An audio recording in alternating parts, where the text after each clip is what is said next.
Yo, welcome to Six Layers, the comic signature show, period. I'm Mike the Six Layer. I got a special treat for you guys. We got artist Darryl Banks joining us. We got the creator of Parallax right here on Six Layers. But before we chat with Darryl, please like, subscribe, hit the notification bell, and please comment. All right. I've been waiting for this, guys. Our next guest has one of the sharpest pencils in all of comics. He co-created Kyle Rayner, Parallax. This man damn near penciled an entire volume of Green Lantern by himself. That's right. Ladies and gentlemen of the Stash Man, we bring to you the Professor, Darryl Banks. Darryl, how you doing? I'm doing great, Mike. How you doing, man? Man, I am fantastic, man. We're going to just dive right in. I can't believe I have you here. I got a lot of great questions for you. So we're going to just dive right on in. All right, so Darryl, since it's your first time joining us, we like to get your comic book origin story. In other words, how did you get your first gig in pro comics? Oh, wow. That goes way back to the 1800s. I mean, to 1989.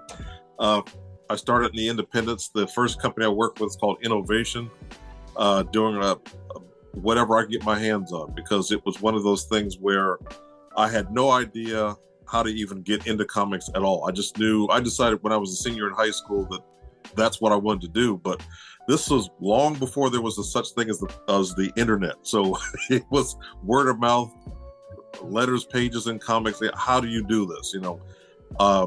So it was a question of, is it worth it? I was told to send out samples, and I sent samples and got, back in the old days, they would actually send you rejection letters, talking about what was, maybe they'd be specific or maybe they would be generic as far as the rejection. But at least back then, they actually did send you a letter. Like I said, this was long before the internet. And so my first published work was a book called Cyberpunk. It's kind of a sci-fi sort of thing. It was painted, but it was supposed to be watercolor, but I wasn't proficient enough with it, so it ended up being mixed media. But that was my first book, and I was proud of it. It's hard for me to look at now. And around the same time, I was doing some pencil work for a super team book for the same company called The Justice Machine. And then The Justice Machine the rights ended up going to another independent called Millennium. And I continued doing Justice Machine for them and a host of other things, especially working with Millennium, the writer / editor / co-owner of the company, Mark Ellis. He was like a teacher. I mean, I think about some of my early books. It was still a learning process, which continues to this day. I've been doing it 35 years. I still haven't figured it out. But my origin story was a thing of, learning what not to do. Being a man of Christian faith, I had to realize that this was my God-given calling, and it was something that, even though I wanted to quit many times, I knew I couldn't, because what I didn't know was I would end up being a teacher for a while. So I've had so much talent come through my classroom, some of which you've heard. You probably heard of Kieran Grant, who used to draw Iron Man. He was a student of mine. Oh, wow. Joe Caroni with Lucasfilm, former student of mine. So it was a thing that it would be interesting seeing people facing some of the same frustrations I did, but it was easy for me to say, oh, you're at this point. And they would be like, well, how do you know it's going to work? And I remember the encouragement that I got. I mean, I had a next door neighbor that was cutting his grass and his riding mower. And he knew I wanted to get into comics, and it wasn't going to work. He goes, oh, you're going to get there. And he would always say it so matter-of-factly, almost not even looking at me like, oh, yeah, you're going to make it. I'm like, how do you know? So fast forward, now that I'm older, there's certain things that you'll notice about a person who has goals. You can just tell it's going to happen. But it's funny being on that side of it. When I'm giving advice, it's kind of like, oh, why is some advice that seems sort of matter-of-factly, and it's almost like that Yoda kind of wisdom sort of thing, and it's like, well, how do you know? There's certain things you look for. Who are some of your artistic influences growing up? Was it all in comics, or did you have traditional art influences? Tell us about that. My influences came from all types of things. I mean, not even always artistic. Even certain sport figures, just people who pursue excellence inspires me, But artistically, I mean, when I was a kid, one of the first artists that I could remember I could put art to name was John Romita Sr. Okay. Just, I mean, I think about so many great artists at that time when I was getting into comics as a kid, but seeing his work, it was just, I mean, plus he did a lot of their, I want to say production work, like if lunch boxes or T-shirts or whatever. His Spider-Man was the Spider-Man. On a lot of products. Right. So to me, he was to me he's the definitive comic guy. But I mean, that doesn't exclude a lot of other influences I may have had growing up. But he was the first when the concrete was still wet. So were you a Spider-Man guy? Was that like your first like superhero that you like fell in love with? When I was a kid, there was Spider-Man and everybody else. There was no number 2, number 3. It was Spider-Man. I mean, for a while, that was my nickname because I was probably about 100 pounds, even in high school. So I was Spider-Man. But the idea of like a black Spider-Man, never known we'd get Miles Morales decades later. Right. But it was kind of like, I mean, I liked other characters. I was definitely growing up. I was a Marvel guy all day, twice on Sunday. But DC was more like, if I had any DC books, it's probably for the art more than the characters. But I mean, that would change over time. But yeah. But Spider-Man. So you were Spider-Man. oh yes. Even that 60s cartoon. I mean, when I was a kid, we couldn't afford cable, so all my friends would tell me about the cartoon, and in my head, I had what I thought it was. And I remember when I finally got to see it, I was like, yeah, this is all right. But it didn't match what was in my head. But Spider-Man was my guy. Let's talk about starting the comics program at Columbus College of Art and Design. That's your alma mater. We had some time to speak about it in person in Memphis, but I want you to expound upon it a little bit more. How did it get started, and then where is it at now? Okay. When I was a student there, I was kind of surprised that comics weren't really respected as an art form. Not sure why. I don't even know where they are to this day. I mean, they have a comic major, but it's one of those things where, I mean, I went to their website and it was like it was their idea. Like there wouldn't be a comic program if my mentor Ron Tordino hadn't got the idea. Let's do a comic class, but it was just an elective, and it kind of grew.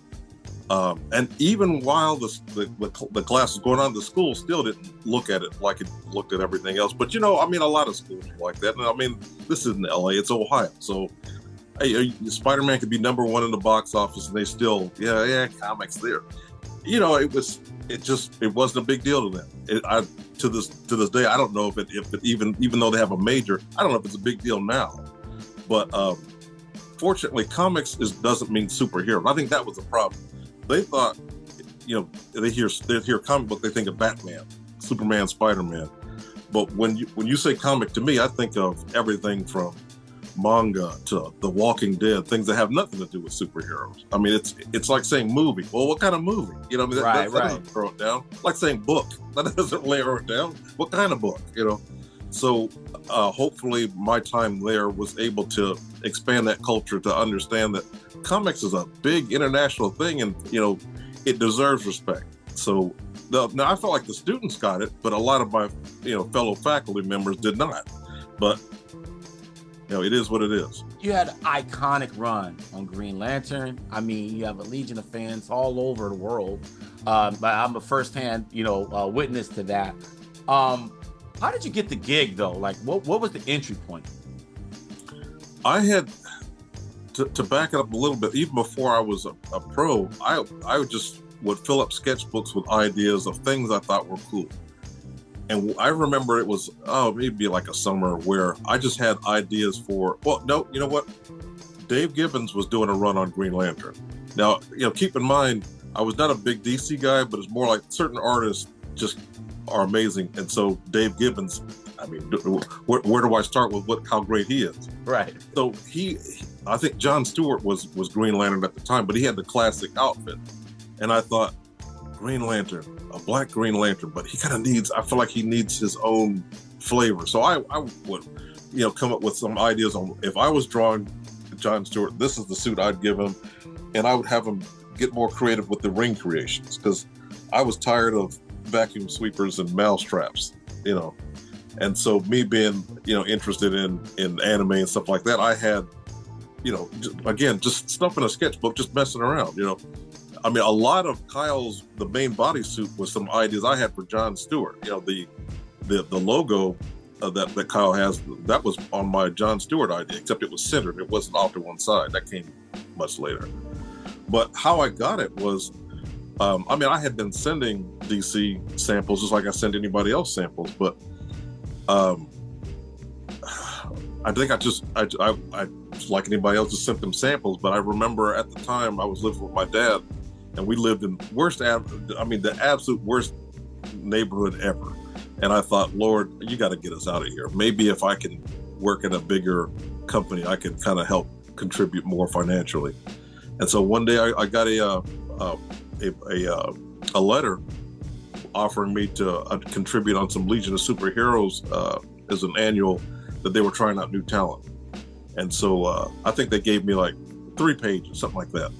And they liked them and said, do you want to do some more? I'm like, I work at a shoe department at Marshall's. Yes, I want to do some more pages. So they liked what they saw. And so I would tell my associate editor, I said, I enjoyed Legion of Superheroes. My favorite member was Matter Eater Lad. I always liked him, the fact that he could eat anything and not gain a pound, And I would say, yeah, but I've got some ideas for Green Lantern. I was just throwing it out there, not so much thinking, hey, can you hook me up? It was more like, because I kept thinking about it, I kept talking about it. I didn't know that he was also the associate for Green Lantern, so he went back and told them that.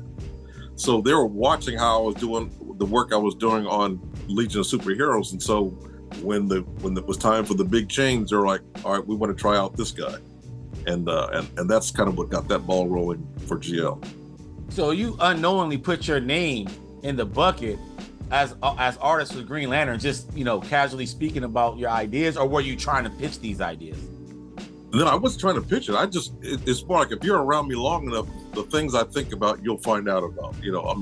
I think about whatever it could be, sports or other things about comics. If you're around me long enough, the things that are on my mind, you're going to hear about. Yeah, so it's just one of those things. I figure to do a major title at DC, you'd have to be there for years. I'd not only been there for a month or so, so it never occurred to me that was even in the realm of possibility.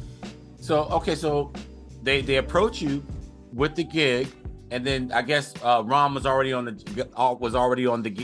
gig prior, already got hired prior. What was it like working with him? I mean, you guys been working and been associates for 20 plus years, forever. It was, when we first came on Green Lantern, the idea was totally different, and they scrapped it and we started again.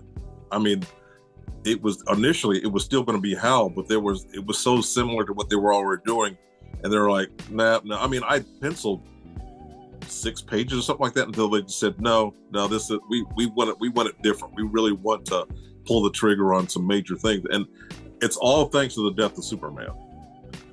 The death of Superman plus the sales on Green Lantern weren't doing well at all. There was some guy on Twitter that was saying, oh, they ruined Hal Jordan, and there was a fallacy that the sales were down. I'm like, I started to say, you know better than my editor, who had been on the book for years and years. So you Mr. Twitter, know more than the guy who works for the company. Explain that to me. But I mean, I didn't even engage. I just saw that and just laughed. I'm like, here we go again. I mean, that's something that, you got to love the internet. It's just kind of laugh. I'm like, oh, this guy knows more than Kevin, my editor. I'm like, I started to even ask Kevin, I'm like, what do you think about that? But I know what he's going to say. So I'm like, next. So with Ron, one of the reasons I think that we've worked together, not just on Green Lantern, that's where it started, but we've done some indie stuff, over the years as well. And the reason I feel that is that Ron, even though he's a writer, he came up around a New York, not neighborhood, it's not on the same street, but an area that was known for, internationally heavyweight artists. I'm talking about Jim Starlin, Bernie Wrightson, Terry Austin. I mean, if you see those kind of people they would get together and play volleyball or whatever. I got to join them one time. I flew out to New York. But the funny thing is, if you're around that kind of level of artwork, it's going to influence you. I could probably be a mailman and still be inspired by that kind of talent. So I feel like his writing style is very visual. So it really helps me to see where he's going with stuff. And I really, I mean, it works to this day. I mean, when we did 0 Hour, right, it was like, I've grown so much as an artist. I felt like, man, I would like to do some more. But the thing is, I don't want it to be I'm the Green Lantern guy. I mean, I've done so many things before and after, but I'm not mad that people associate with. I mean, I get invited to shows like Memphis because people know me for that. So it's not one of those things like, oh, that was long ago. Don't remind me of that. No, you can talk about it as long as you want. So working with Ron, I think it is a lot because we're on the same page, pun intended, as far as our approach to what makes good comics. Let's push to the creation of Parallax. You mentioned that you came up with the name, right? And obviously you designed the character. What was the original idea for Parallax as far as the character, the characteristics of the character? Knowing today that Parallax is like fear itself. Okay. I mean, my thing is, a lot of people say, oh, you made my favorite villain, Parallax. I never thought of Parallax as a villain. At no point did I ever think of him as a villain. I thought of him as a person who just had enough. I mean, can you imagine, let's say you're on your job, you're training people, and the people you train get promoted before you, how you'd feel. Or let's say you've got a coworker that never shows up on time, he gets the raise and they fire you. That kind of feeling, more like, right. You know what? That's how I felt Parallax was. Like he lost, when Coast City was destroyed, he lost his entire family. So many superheroes don't have any family at all. Not Hal. I mean, he had a mother, father, and brothers, all dead. And he knew that, or he believed that the Guardians had the power to bring them back. And they would. It's not so much they wouldn't try. They didn't even want to try, and it was too much. And he snapped.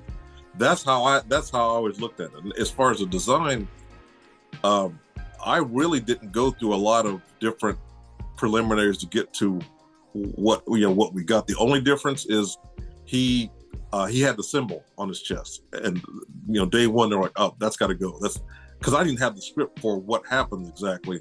They just knew, like, oh, when you see the script, the symbol won't make any sense. Get rid of that. But that circle was such a part of the design. I'm like, okay, it'll just be black. They're like, yeah, that's fine. Darkest night.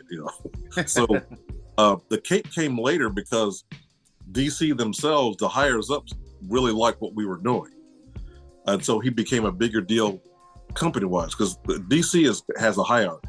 Like for example, the Batman people and the Justice League people have a greater hierarchy in the company than the Green Lantern office, whatever. So when the hires up, when the varsity really likes what we're doing, like, okay, we're going to include him in bigger crossover, so he's going to need a cape for more dramatic purposes.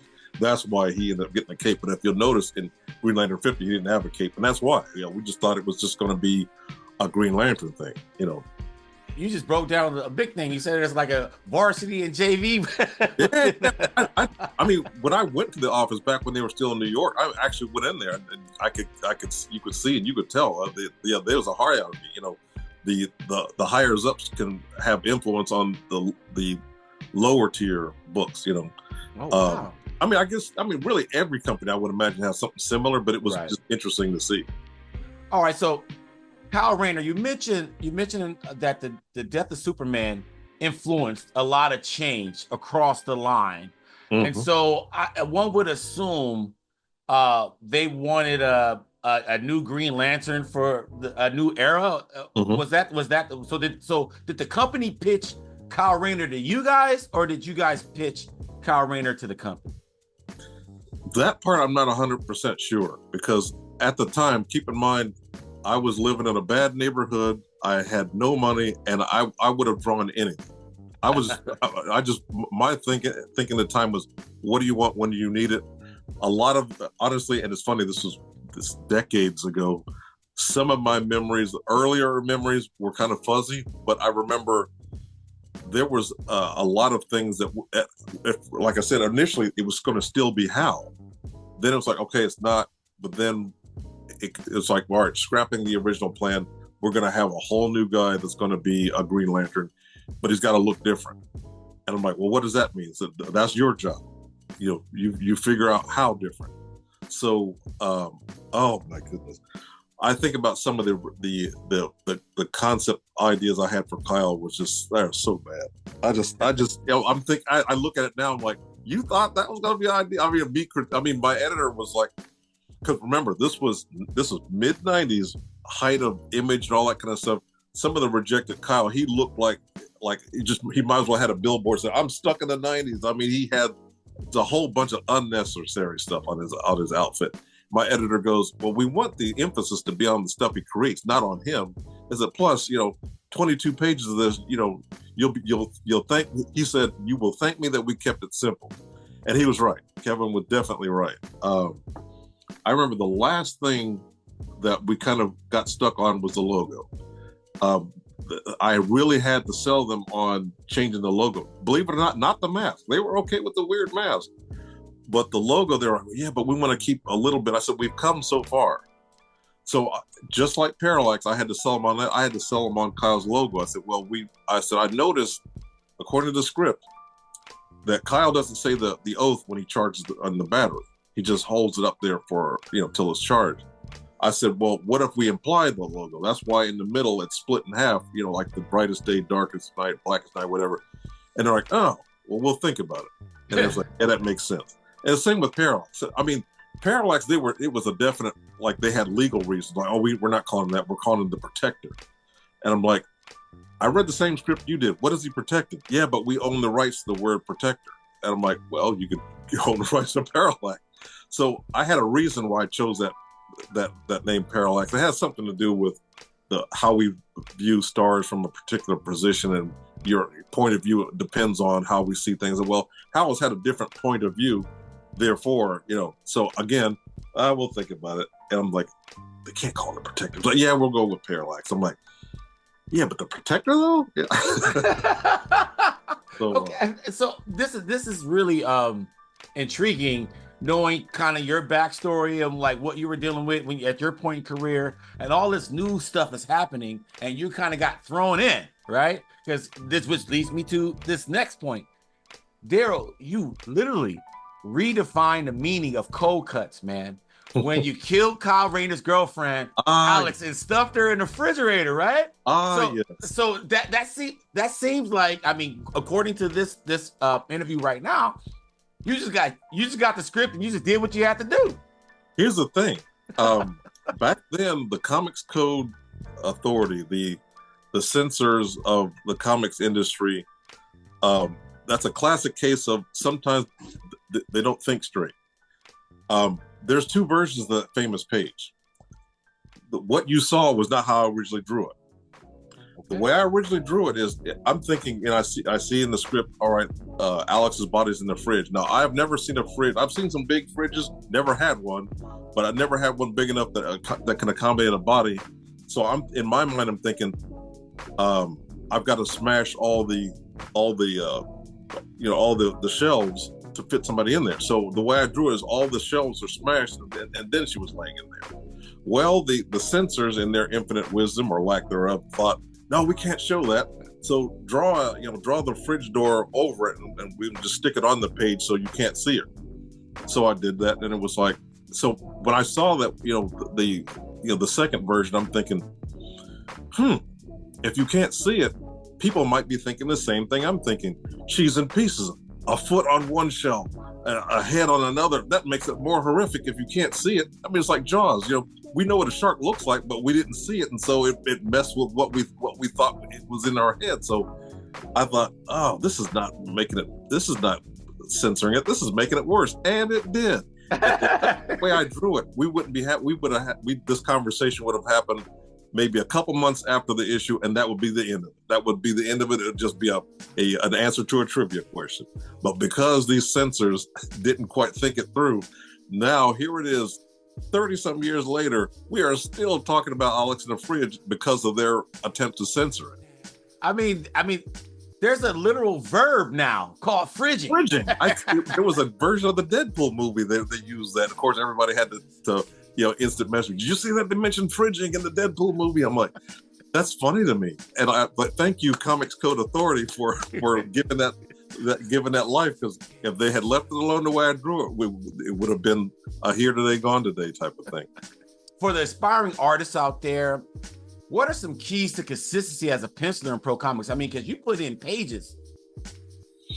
Back in the old days, I put in pages, but I was not the fastest, the fastest man in the West. I tell you, a lot of it was I knew that even if I was late, to tell them, don't leave them hanging. It's almost like I remember a time when I could never pay not one bill on time. I remember my mom said, if you're late, tell them, see if you can work something out. So I thought, if that will work on bills, maybe it'll work on this project. So I would say this is where I'm at. And so that's where the Jeff Johnsons and the Paul Pelletiers came in to kind of, do some fill-in issues and help me out. But also I knew that when I was working, I said, you're going to have to knock it out of the park. You're going to have to keep them in love with your work or else, because, you look at Jeff Johnson and Paul's stuff, their stuff is amazing. It's kind of like you could lose your spot like that and it would be justified. So I made sure that, everything I did, I had to keep it, I had to do it as fast as and as good as I possibly could. My advice to anyone that's most of my advice, I think, is even at Memphis, I got to look at some up and coming artists, and my advice has changed over the years. I used to get into you need to work on your composition here, and you need to your linear perspective, this, that, and the other. And I'm thinking, all that's true, but I also think about something that I had an instructor tell me when I was in college, and it was that if you take care of the artist, the art will take care of itself. So when I was trying to break into comics, I was nervous all the time. There was so much competition. There were, the existing pros, there were up and coming artists. And it's like art was something I loved, but then I wasn't getting any joy out of it. So what I tell artists today, even before I start to critique their work, I said, relax. Don't lose the fact that you love this. You don't like it, you love it. And if you just like it, consider doing something else. And I'm not trying to be, glib about it, but this is something you got to love it. You got to love it because it's going to get rough. You could be doing a project that you created yourself and it's going to become work. At 2 a.m. it's work. Right. I don't know what you're drawing. It could be your creation, your profit, everything. There are times where it's going to be work and you have to love it. So in order to love it, you got to relax. You're a sports fan, your team's going to break your heart sometimes, doesn't it? Right. Well, it's like that. So I tell them, I said, relax, especially with social media. You'll see so many things like, I thought my work was good, and then I saw this person over here or this person over there. I said, yeah, but that's always going to be a thing. You've got to be comfortable with what you're doing, and it's got to still be fun. Now, it's not going to be fun 100% of the time, sure. But when it comes time to do it, you know that this is what you want to do. You chose it, and you don't regret it. Because when it comes time where you feel like you're going to regret it, that reminder of why you decided to do it in the first place will come back to you because you didn't let it go in the first place. If that makes sense, it's got to be something where you're expressing yourself, but not to the point where you can't be critiqued. Because that's another thing. Is that right? You remember when I have watched it a long time in American Idol, Simon Cowell would just shred people. That's the kind of critique that you need, because if you're just get what I call the grandma critique, you'll never grow. You know what a grandma critique is like. They see the artwork. Oh, baby, that's beautiful. I'm going to put that on the magnet on the refrigerator. They're going to love anything you do. It doesn't matter how it is. But if you get someone that really knows what they're talking about and can really specifically break down to what you're doing wrong, what you need to improve on, that gives you a roadmap to how to get better. And then it becomes a journey. At least if it's a long journey, at least you know where you're going. Between here and LA is a drivable distance, but I couldn't do it without a map. I can't just go, oh, well, here's I-71. I know I gotta get on that, but then what? So having someone who's gone over your work that can really, get deep and picky with it, at least it sends you on that journey. And it might be a little heartbreaking because with me, it was like, it's going to be art, nothing else. Wasn't going to be an athlete, can't sing, not an actor. It had to be artwork. So once I got the critiques that showed me what I needed to work on, it gave me that map to stick with it. And 35 years later, here I am. one of the best in the game, I might add, 35 years later. You created one of the most iconic Green Lantern covers of all time. We talked in the past about prelim work, right? Yeah. And you explained to me, in depth, like the meaning of what prelim work is. Mm-hmm. Walk us through the process of laying out the cover for Green Lantern 49. 49.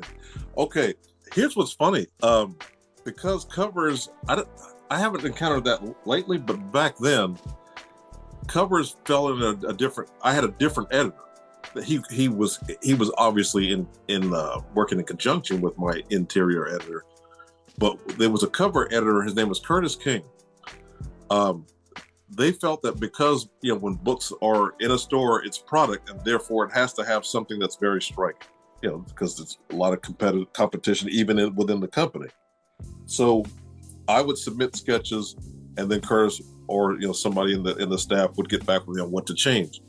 Out of all the covers I've done over the years, that one actually had the least amount of changes. It was like it was 2 sketches.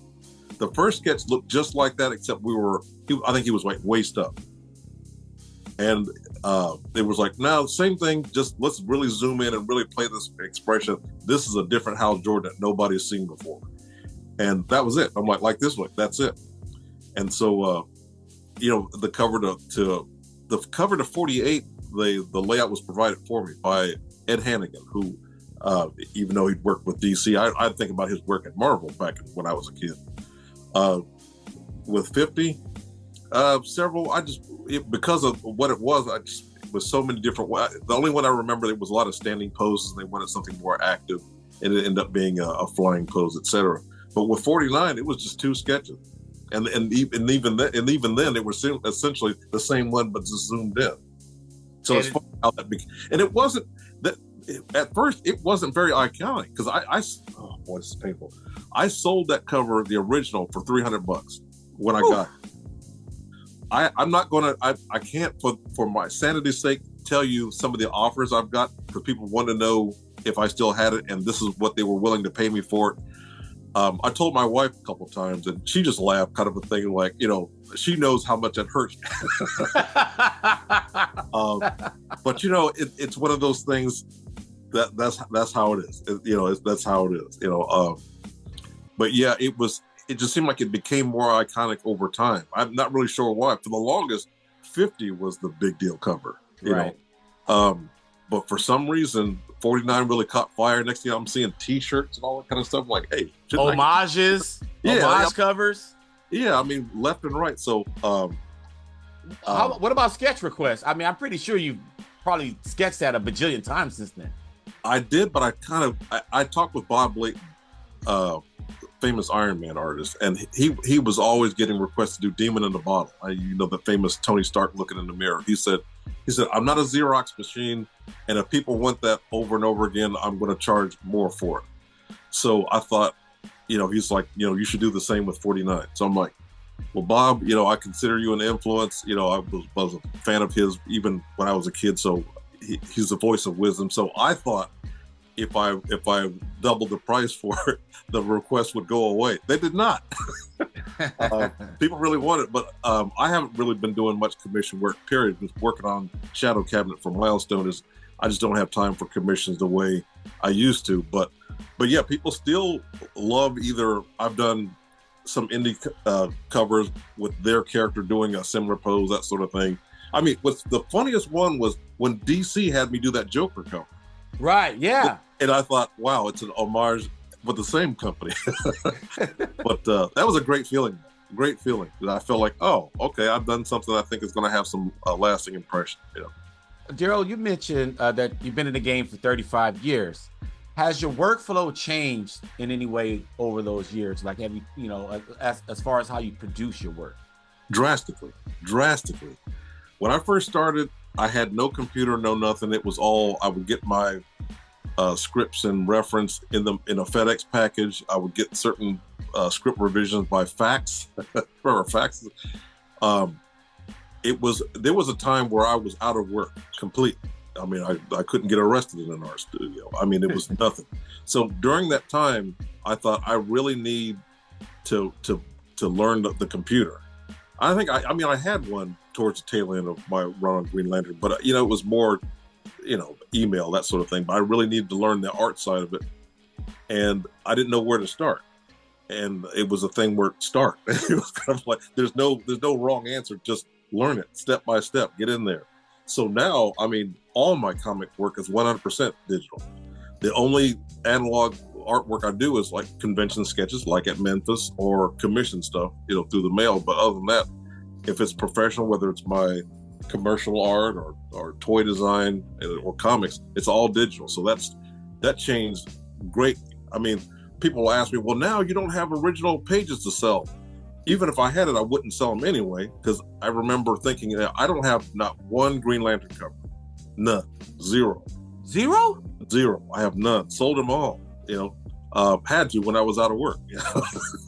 And so I thought, all right, yeah, I could. I mean, DC even asked me, do I want to do it traditionally or digital? They left it up to me. I said, I want to do it digital because I can do it faster and I can ink my own work. I said, as long as you guys are okay with it, that's how I want to do it. And they're like, yeah, we love it. So, there's that. I mean, it was a collector even said, well, what if you took a digital page and just recreated it traditionally? I said, yeah, but it wouldn't be the actual cover. But I mean, that'd be interesting.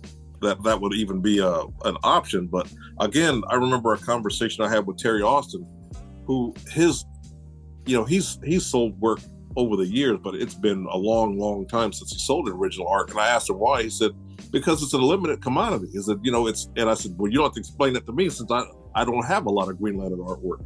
But I think about a lot of his iconic comics that I thought he had sold that he still had. I still remember standing by my patio door and he was telling me some of the stuff he still had. Man, I had to sit down. I was like, you still have that? And it was kind of, like stuff like, just names, Death of the Phoenix or whatever. I mean, stuff he still has. I'm like, whew. I said, because I visited his house once. I'm like, did you have that when I was there? And, of course, I didn't ask him to see any artwork because, you don't want to come to somebody's house like, show me your stuff. Like, that brings it up. But he said it's a limited commodity. I said, yeah, it is. And yeah, I could probably buy back some of it, but it's more like, that's where it is. So that was a lot of my reason for might as well go digital, since even if I was doing it traditional, I wouldn't be selling it anyway. Right. You mentioned Shadow Cabinet, and I was going to ask you about that. What more can you tell us about Shadow Cabinet and working on the Milestone side of things of DC? But I hear there's a little bit of a crossover villain involved. Milestone is making a comeback, just, beyond even Shadow Cabinet. I'm really just focused on my part of it, but I like the fact that my writer, Joe Illidge, he's really spearheading the promotion of it. I mean, even saying, hey, DC, you're putting out, you were putting out this stuff, but we need to advertise, really need to let people know about it. And I'm thinking, let people know what these characters even are. In all honesty, there are a lot of things that I don't know about Milestone. It's more like I think about like Dennis Cowan, who you talk about an influence on my work. I mean, I just remember I used to chase him down, showing him samples when I was trying to break in, knowing that we're working on the same book. That's still, are you kidding me? I want to make sure that people don't think of, Hardware, that's Black Iron Man. Icon, that's Black Superman. There's so much beyond that. Yeah, I can see the comparisons, but it's not just, chocolate covered Superman. It's not, so people need to see in what way. So to me, it's important that we get the word out that we're doing it, and just but not spoiling what the story is. Because I noticed Joe isn't really showing much interior pages. A lot of it's showing Dennis Cowan covers, which that works for me because Dennis Cowan, right? So I like the fact that DC is interested in really getting behind it, but Joe Illidge really has to get behind him with getting them to promote it. So right now Shadow Cabinet is not just one artist anyway. It's several of us, but I'm kind of like the featured artist in many ways. I want to see what fan reaction to it was going to be, and here's what I don't want to happen. I don't want it to be like, Milestone, that's like the Black version of so and so. Like, no, they're their own thing. or I don't want people thinking, oh, that's Black people comics. Like, no, Milestone has always been for everybody. You know, it's not you have to be Black to understand these comics. Like, no, and I would feel bad for anybody who wants to only make comics for one segment of people. Like, is that comics? You know, comics should be something that anybody could pick up. And I feel like what we're doing, at least in Shadow Cabinet, is just interesting comics, period. You know, people can like manga, they're Japanese, but, you know, people of all colors can get into certain manga, you know, and anime, that sort of thing. So hopefully, I'm really watching what people will think of the first issue. Now, it's Shadow Cabinet. Like, what kind of genre does it play? Because when I think of like Shadow Cabinet, I think of like, you know, like a literal like secret agency that does stuff behind closed doors that no one knows about. That's kind of I want to say the thrust of it. But there are things that have been going on in the Milestone universe, like a lot of their mainline heroes are not currently active. There was an event where they either had to go into, you know, retirement or hiding, etc. So, like Icon's former sidekick Rocket, a lot of it centers on her. Mm-hmm. You know, I would say it's her and introducing a new supervillain. Well, she's not a supervillain, not really. More like a genius behind the scenes type of person who relates to some of the OG Milestone characters. You know, I don't want to give away anything. But, okay. So I understand, like, the name Shadow Cabinet sound like it's a bunch of intrigue. Like, no, there's action. Oh, there's plenty of it. Plenty of action, plenty of it. It's well balanced, and it's a lot of character driven things. You know.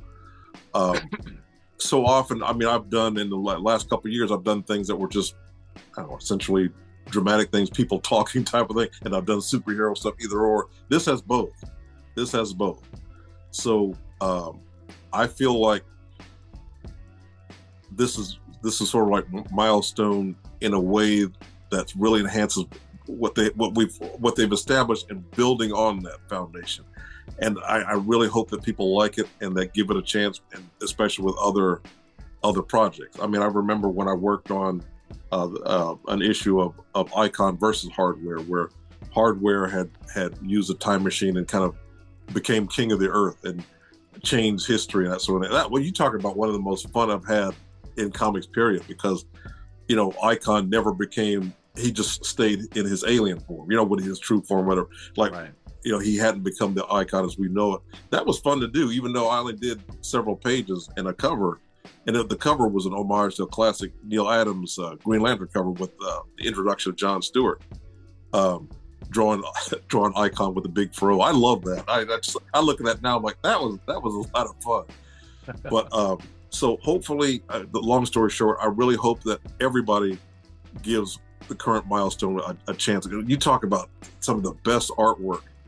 I mean, Milestone has always had great artwork. I think about Chris Williams, you know, like I mentioned, Dennis Cowan, etc., Doug Braithwaite. They've always had top tier, but I wonder were people aware of it. So hopefully this will put Milestone on the map so that people are saying things like, oh, I want some Milestone action figure. Oh, I want an animated, you know, just to kind of get the conversation going about the brand in general. Hopefully that's what I'm hoping happens. And a last question about Milestone. When did you start getting involved with Milestone? That was fairly recently, maybe a year or two or so.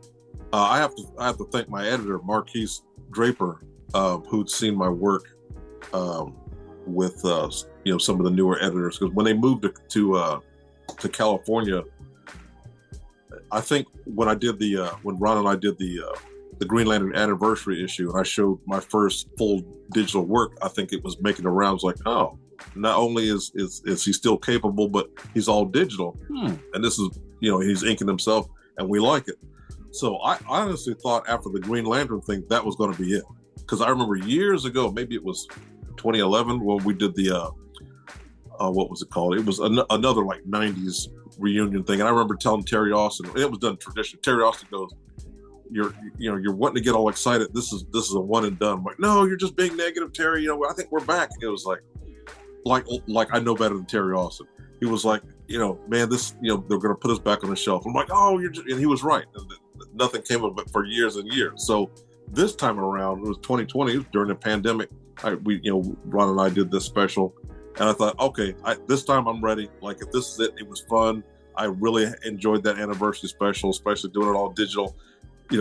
Thanks, peace out, love you guys. And it was like, wait a minute, then we have this, and then it was like doing some Nubia in the Amazon, and I'm thinking, oh, great, peace out. Wait, now we have this. I'm like, oh, so I mean, here we are 4 years later, still doing DC stuff. I'm like, oh, okay. Now, for a while there, I was doing some indie stuff. There was like a little gap there, but it's like, oh, okay, I'm back, I guess. So I don't have a sense of, oh, okay, I'm going to be doing this for years and years. I don't know. My thing is to make the most of the opportunities given to me and not assume anything. I mean, because I would say, just industry-wide, I mean, you just flip through it, but look how good books look nowadays. I mean, from indies, there was a time independent comics, they looked like they made in somebody's basement. Now it's like you can't even tell. Like, look at this quality of printing and lettering and stuff like that. I don't know what you collect, but if you can look at the difference from years ago, maybe even 5 years ago till now, it just seemed like production in all comics has really risen. So agreed, and on all different forms. And indie, I mean, the stuff from Image Comics, I think Image Comics is probably the best all-around publisher in the game. Okay, so you mentioned something about product design. So you did things like that before. Explain that. What's your resume in that field? I mean, that's really what I went to school for, is the more of the commercial side. So I've done, I mean, even till now, although I haven't, it's been a couple of months, I've done work for a company called the Bradford Exchange. If you get a chance, go to bradfordexchange.com. They have licensed properties of just about anything you can think of. I mean, I've worked with that company 14 years or so. We've done everything from stuff for McDonald's, the NFL, Marvel, DC, Disney. I don't know who we haven't covered. I mean, it's more like there's stuff you might see at a gift shop. I was like, oh, look, it's a Batman coffee mug. Oh, it's a Mickey Mouse train. It's a wide variety of things. And I remember thinking, I was getting so much work for them. I'm like, you guys are in Illinois. That's like a mecca for artists. Like, how am I getting so much work from you guys? Is it because we could find people who can, take a, let's say a planter of flowers and illustrate it, make it look photorealistic. But it's hard to find artists who can take a written description and create things that don't exist. And to me, that's all comics is. So, right.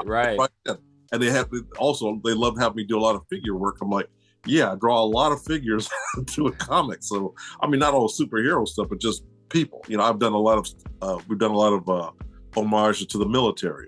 I did one to Tuskegee Airmen, So just different things with them. I mean, I've done some toy stuff with Hasbro and Mattel.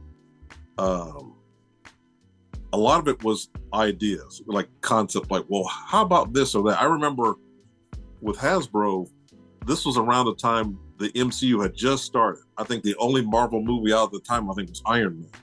And so all the other stuff we knew were confirmed, but they just, Hasbro has to get ahead of all that kind of stuff. And I remember seeing the pictures and the concept art for the characters. And I remember thinking, there's no way the Thor one, I thought, like, well, this guy's got a black costume. That ain't Thor. I'm sure this is just a placeholder until we get the classic suit. Like, no, that's what he's going to look like.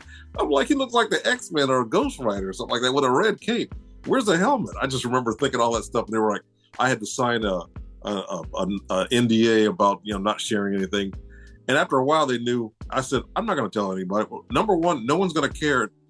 Two, no one's going to believe me. And three, why would I mess up an opportunity like this? Because Hasbro played. They was paying very well for what I had to do. So I'm like, I'm not messing this up. So after a while, they stopped having me sign NDAs. They're like, we know he's not going to tell anybody, and I wouldn't. I remember doing. It's great seeing things actually becoming toys. There was a Captain America with a parachute. I remember as a kid having toys that you throw it up in the air and the parachute. Yeah, ice cream truck for us. right. So we want you to do a Captain America like that. I'm like, oh, well, they make it, and I was going to Toys R Us, and seeing that, I'm like, I know that.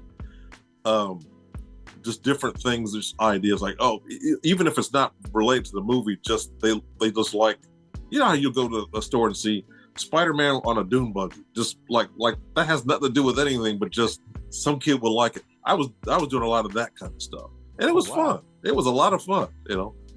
I mean, they wanted it yesterday. It's kind of like they wanted it really fast, but like I said, they compensated me well for my time. So I'm like, y'all need anything else? All right, but that's been a number of years, but yeah, that's the commercial side of some of my work. Last question: we covered a lot, but is there anything that we haven't covered that you would like your fans to know about? Any upcoming appearances? Obviously, you got Shadow Cabinet coming out. Really, just what I want to leave the fans is to really give Milestone a chance. I really would love to see Milestone become the player that I feel that it could be. You know, check out Shadow Cabinet and the other Milestone titles coming out. That's what I'd like to leave you guys with, because I'm not just saying it because I worked on it. I'm looking at the level of talent and the level of effort being put into this go-round of Milestone products. And so that's what I'd like to leave everybody. Well, we'll leave it there. Darryl, thank you so much for joining us. Just so you know, you always have a home here on the 6 Layer Station. Thank you again. Thank you, Mike. Appreciate it. Anytime you want to have me back, I'm there, man. Well, that's all for our show. If you like what you see, please subscribe and hit the like button. This is 6 Layers. I'm Mike, speaking for Darryl Banks. We are out. Peace. 6 Layers.